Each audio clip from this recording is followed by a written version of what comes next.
जय झूलेलाल दोस्तों, मां मुस्कान आहूजा और तव्हांजो स्वागत आहे मुंहिंजे चैनल हुनर मुस्कान का सिंधी ते।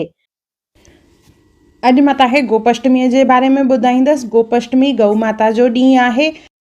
गौ माता जी पूॼा त असां हमेशह ई कंदा आहियूं। असांजे मन में गौ माता जे लाइ हिकु वॾो ई स्थान आहे, पर गोपाष्टमी जेका आहे उहो ख़ासि ॾींहुं आहे जंहिंमें गौ माता जी पूॼा कई वेंदी आहे, जेका ईंदी आहे कार्तिक शुक्ल पक्ष जी 8 तिथि खे गोपाष्टमी चइबो आहे।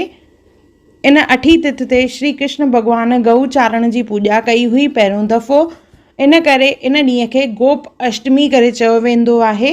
इन ॾींहुं श्री कृष्ण भॻवान गऊअ जी विधि पूर्वक पूॼन कयो ऐं पूॼन जेको आहे हिन रीति आहे। सुबुह जो सवेल उथी करे पंहिंजो नितनेम करे पहिरियों शुरूअ में गणेश देवता जी पूॼा करणी आहे। उन खां पोइ ओम नमो भगवती वासुदेवाय जो मंत्र जाप करणो आहे। पूॼा में सामग्री में गुलनि जो हार, गुल, तिलक, खीर, पाणीअ जी लोटी ऐं अगरबत्तियूं खणी करे गऊ माता जी पूॼा करणी आहे। पहिरियों गऊ माता जा पेर धोइणा आहिनि, तिलक हणणो आहे, थोरा सा गुल विझंदासीं, गले में गुलनि जो हार पाईंदासीं और अगरबत्तियुनि जो वास ॾींदासीं।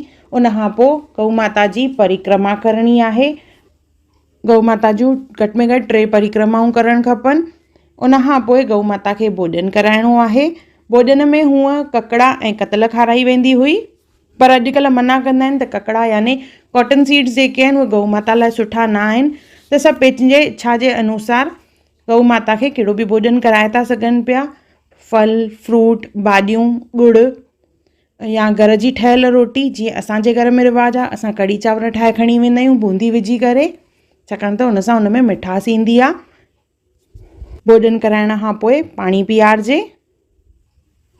उन खां पोइ हथ जोड़जनि ऐं भुल बख़्शाइजे, पेरे पइजे और काई बि भुल चुक थिए चइजे असांखे क्षमा कजो। अहिड़े नमूने गोपाष्टमीअ ॾींहुं गऊ माता जी पूॼा कजे।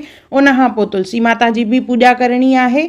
गऊ माता जी आरती और तुलसी माता जी आरती चवणी आहे। जय श्री कृष्ण। चवंदा आहिनि गोपाष्टमीअ ॾींहुं अगरि असां गऊ माता जी पूॼा कयूं था त घर में सुख, समृद्धि और शांती हमेशह रहंदी आहे।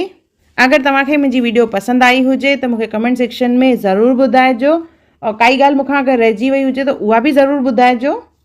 अगरि तव्हांखे मुंहिंजी वीडियो पसंदि आई हुजे त उनखे लाइक कजो, शेयर कजो और सब्सक्राइब कजो।